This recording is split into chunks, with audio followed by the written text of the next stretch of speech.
صفات میں سے ایک بہترین صفت یہ ہے کہ وہ اپنے گھر میں اپنے شوہر سے محبت کرنے والی ہو۔ اور یہ محبت کب پیدا ہوگی؟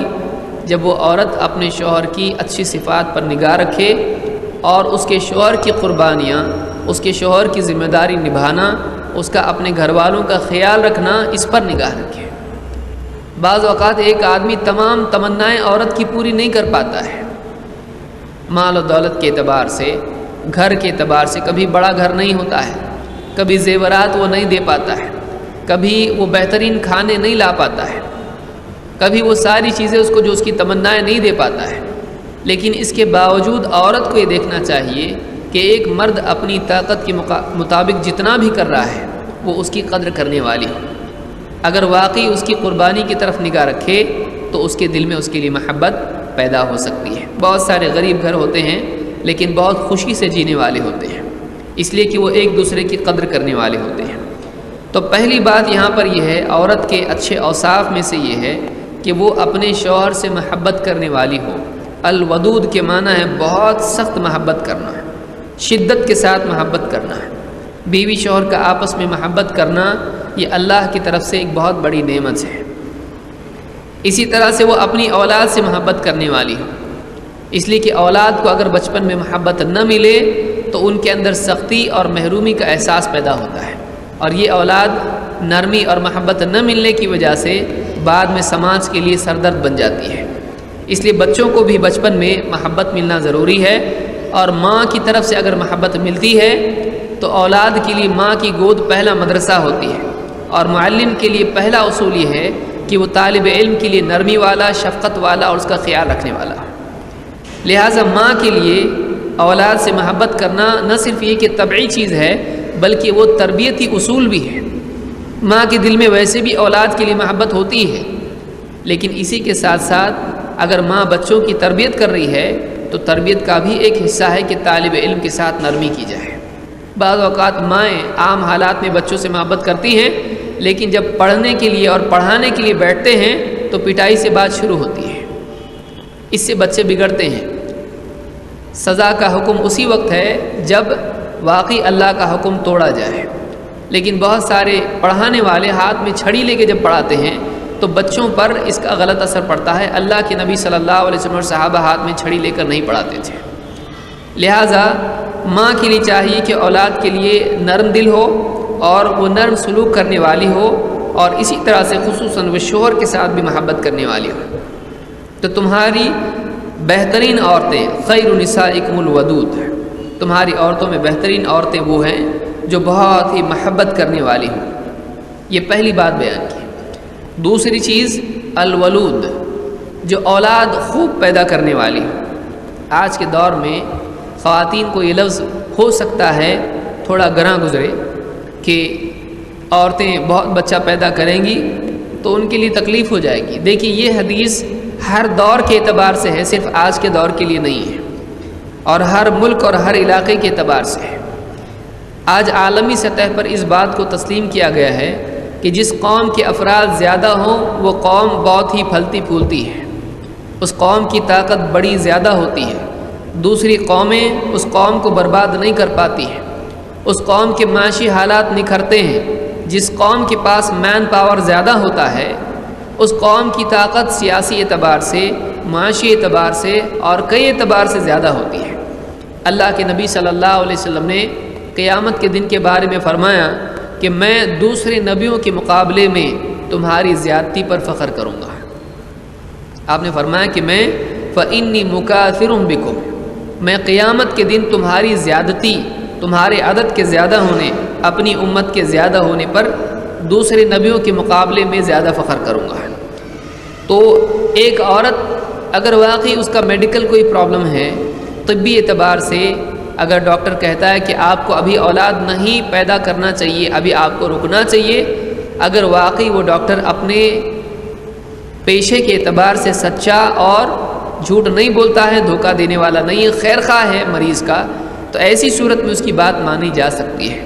لیکن عام حالات میں عورتوں کا اپنی خوبصورتی کو بچانے کے لیے یا اسی طرح سے جھنجھٹ سے بچنے کے لیے یہ کہنا کہ ہم کو اولاد نہیں چاہیے، یہ مناسب چیز نہیں ہے۔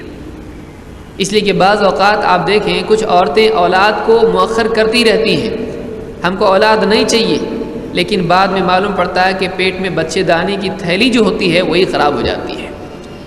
اللہ تعالیٰ نے جو جسم دیا ہے، اللہ تعالیٰ نے اپنی حکمت سے ایسا جسم دیا ہے کہ جس کا صحیح کام کرنا شریعت کے تابع اگر ہو تو ہی مفید ہوتا ہے۔ اگر شریعت سے ہٹ کے ایک انسان چلے اس کو دنیا میں بھی نقصان ہوتا ہے۔ لہٰذا عورتوں کے لیے اگر واقعی ان کے لیے کوئی تکلیف نہیں ہے تو بچوں سے بھاگنا نہیں چاہیے۔ وَخَيْرُ نِسَائِكُمُ الْوَلُودُ، اور جس گھر میں بچے زیادہ ہوں ابتدا میں وہ تکلیف ہوتا ہے، اس میں کوئی شک نہیں ہے، لیکن بعد میں جب بچے بڑے ہوتے ہیں تو واقعی والدین کو معلوم ہوتا ہے کہ اولاد زیادہ ہونا کتنی بڑی طاقت اور کتنا خوشی کا ذریعہ ہے، کہ گھر میں کئی لوگ جب ہوتے ہیں، نگرانی کرنے والے کئی لوگ ہوتے ہیں، تو بڑھاپے میں واقعی ماں باپ کو احساس ہوتا ہے کہ زیادہ اولاد بہت بڑی نعمت ہے۔ جوانی کے دنوں میں زیادہ بچے اچھے نہیں لگتے ہیں، لیکن جب بڑھاپا آتا ہے تو ماں باپ کو احساس ہوتا ہے کہ ایک نہیں تو کم سے کم دوسرا تو دیکھے گا۔ لیکن اگر ایک ہی اولاد ہے، ہم دو اور ہمارے دو، اس طرح کی جو ترتیب آج کے دور میں نکلی ہے اور لوگوں کو خامخواہ ڈرایا جاتا ہے کہ آپ بچوں کو کیسا پالو گے، تو آپ یاد رکھیں کہ یہ دوسری قوموں کا فکر ہے، مسلمانوں کا نہیں۔ اس لیے کہ مسلمان کا عقیدہ یہ ہوتا ہے کہ رزق دینے والا اگر ہے تو وہ اللہ رب العالمین ہے، جس نے ہم کو دیا ہے وہ ہماری اولاد کو بھی دے گا۔ جو جانوروں کو اور چونٹیوں کو اور ہاتھیوں کو اور سمندر کی مچھلیوں کو اور پرندوں کو کھلاتا ہے وہ ہم کو بھی کھلا سکتا ہے، ہماری اولاد کو بھی کھلا سکتا ہے۔ تو محض بے وجہ اولاد سے بھاگنا یہ مناسب نہیں ہے۔ ہاں اگر ڈاکٹر کسی سے کہتا ہے کہ آپ کو تکلیف ہوگی، آپ کے لیے ابھی مناسب نہیں ہے، تو بلا شبہ اسلام نے عورت کو بچہ پیدا کرنے کی مشین قرار نہیں دیا ہے، یہ بھی آپ یاد رکھیں۔ بعض اوقات شوہر بھی سلسلے میں خواتین کا خیال نہیں رکھتے ہیں اور لگاتار ایک کے بعد ایک بچے کے لیے ضد کرتے ہیں، اور بعض اوقات عورتیں جسمانی اعتبار سے لاغر ہو جاتی ہیں، ریڑھ کی ہڈی خراب ہو جاتی ہے، یہ بھی اسلام میں نہیں ہے۔ اسی لیے آپ دیکھیں اسلام ایسا بہترین دین ہے کہ اس میں انسان کے ہر حال کے اعتبار سے سہولت موجود ہے۔ آپ سوچیں کہ ایک حاملہ عورت اگر اس کو روزوں سے تکلیف ہوتی ہے تو اس کے لیے ہے کہ وہ بعد میں رکھے۔ اگر اس کو روزوں سے تکلیف ہوتی ہے، اگر وہ حاملہ آج ہے اور وہ نہیں رکھ سکتی ہے، تو اس کے لیے یہاں تک کہ ہے کہ اگر واقعی اس کو اپنے اوپر اور اپنے بچے پر روزوں کی وجہ سے تکلیف کا ڈر ہے تو شریعت میں اتنا ہے کہ وہ روزہ نہیں رکھے گی بلکہ اپنے روزے کے لیے فدیہ دے گی۔ تو جس شریعت نے اتنا خیال عورت کا رکھا ہے، آپ سوچیں وہ شریعت کیسے ایک عورت کے لیے ظالم ہو سکتی ہے۔ آج کے اس دور میں بہت ساری خواتین اسلام کو اپنے اوپر ظلم سمجھتی ہیں، پردے کے معاملے میں، نکاح کے معاملے میں، بچوں کے معاملے میں وہ یہ سمجھتی ہیں کہ اسلام نے ہم پر ظلم کیا۔ نعوذ باللہ، ایسا نہیں ہے، بلکہ اسلام ہی ہے جس نے ایک عورت کو دنیا میں عزت دی ہے۔ تو دوسری صفت یہاں معلوم ہوئی کہ عورتوں میں بہترین عورتیں وہ ہیں جو اولاد کی کثرت والی ہوں۔ اس سے معلوم ہوتا ہے کہ اسلام میں زیادہ اولاد کو اچھا سمجھا گیا ہے۔ یہ آج کا دور ہے جس میں خام خواہ لوگوں کو عیاشی سکھا کر کم بچوں پر کھڑا کیا گیا ہے۔ دیکھیے بہت سارے لوگ کم بچہ کیوں؟ آپ بچے کے لیے اتنا خرچ کرو گے، آپ کو بڑا گھر چاہیے، آپ کو موٹر کار چاہیے، آپ کا ایجوکیشن اتنا ہے۔ 20 سال پڑھانے کے بعد میں بچہ کیا کرتا ہے؟ سالوں سال جاب ڈھونڈتا ہے۔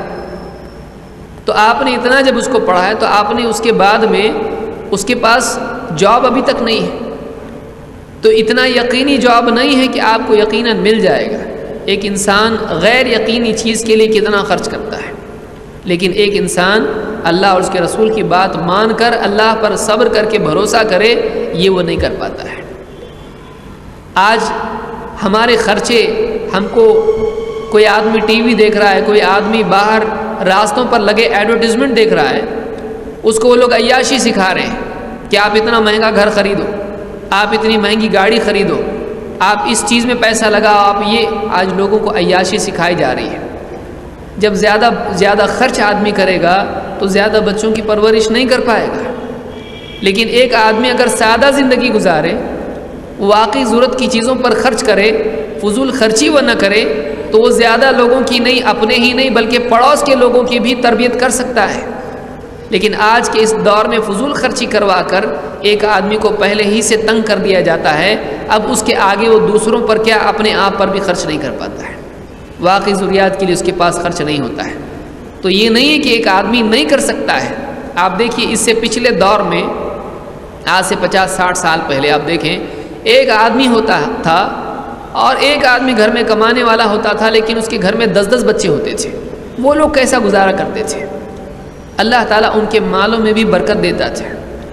آج مسلمانوں نے فضول خرچی اور عیاشی سیکھی اور یہاں وہاں جا کر بے فائدہ خرچ سیکھ لیے ہیں، لہٰذا ان کے مالوں میں بھی برکت نہیں ہے۔ اللہ کے دین کے لیے خرچ کرنا نہیں ہے، مالوں سے برکت اٹھ گئی ہے۔ خیر کی چیزوں میں خرچ کرنے کی بجائے فضول کی چیزوں میں، شر کی چیزوں میں، گناہ کی چیزوں میں مسلمان خرچ کر رہا ہے، زکوٰۃ اس کی نہیں نکال رہا ہے، اللہ تعالیٰ نے مالوں میں سے برکت نکال دی ہے۔ تو اس کو یاد رکھیں کہ ایسا نہیں ہے کہ بچوں کی پرورش نہیں کی جا سکتی ہے۔ اگر واقعی ایک آدمی اپنے خرچوں کو شریعت کے مطابق بنا لے تو وہ زیادہ بچوں کی بھی تربیت کر سکتا ہے۔ تو اس میں تیسری بات یہ معلوم ہوئی کہ کثرت اولاد اسلام میں بہتر ہے، اچھا ہے، بشرطے کہ اس میں عورت کے لیے کوئی ضرر نہ ہو۔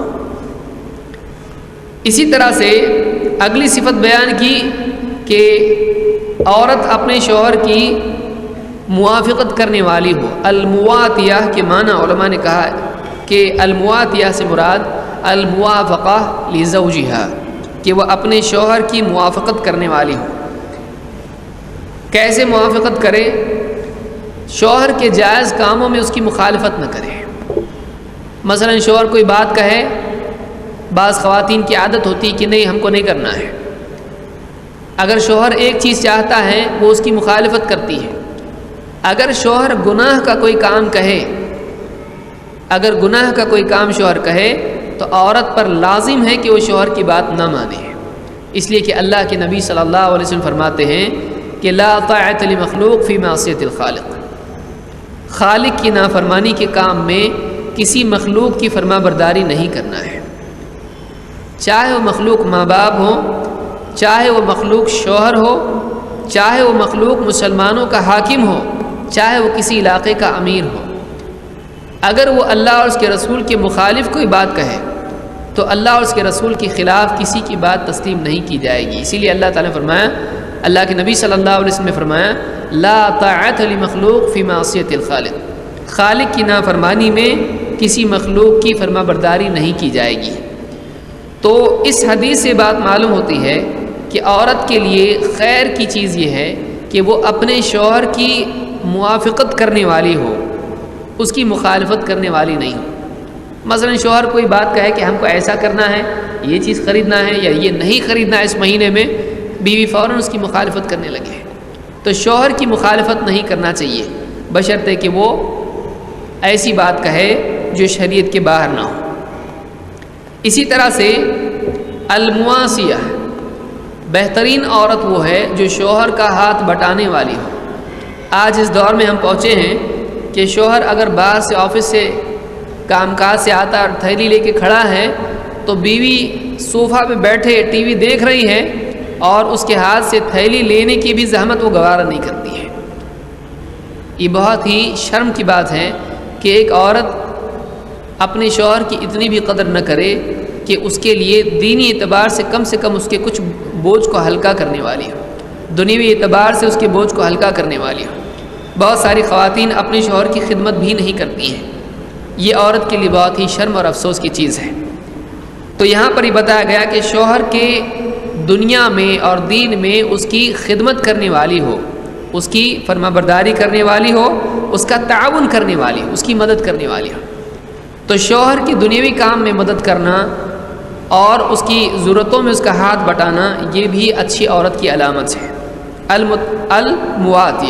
المواسیہ، اور آخر میں آپ نے فرمایا کہ اذا اتقین اللہ، بشرطے کہ وہ اللہ سے ڈرنے والی ہوں۔ اس میں دیکھیے اچھی عورت کی کتنی صفات بیان کی گئی ہیں۔ نمبر 1 محبت کرنے والی، نمبر 2 اولاد کے اعتبار سے زیادہ اولاد پیدا کرنے والی، نمبر 3 شوہر کی موافقت کرنے والی، بات پر عورتوں میں بعض اوقات عادت ہوتی ہے شوہر ایک بات کہے وہ دوسری بات کہے گی، شوہر کی موافقت کرنے والی ہے۔ اور نمبر 4 المواسیہ، شوہر کا ہاتھ بٹانے والی ہے۔ اگر واقعی ایک عورت بہترین بننا چاہتی ہے تو اس کے لیے یہ کام اللہ کے نبی صلی اللہ علیہ وسلم نے بیان کیے ہیں، لیکن اخیر میں آپ نے فرمایا اذا اتقین اللہ، بشرطے کہ وہ اللہ سے ڈرنے والی ہو۔ اس سے معلوم ہوا کہ ایک انسان کی سب سے بڑی خوبی اللہ کا تقویٰ ہوتی ہے۔ اگر اس کے پاس تقویٰ نہیں ہے اور باقی ساری صفات ہیں تو دنیاوی اعتبار سے تو اچھی چیزیں ہیں، لیکن اللہ کے ہاں اجر و ثواب کا ذریعہ نہیں بن سکتی ہیں، اس لیے کہ تقویٰ تمام صفات اور اوصاف کے لیے قبولیت کا مرتبہ عطا کرنے والی چیز ہے۔ اذا اتقین اللہ،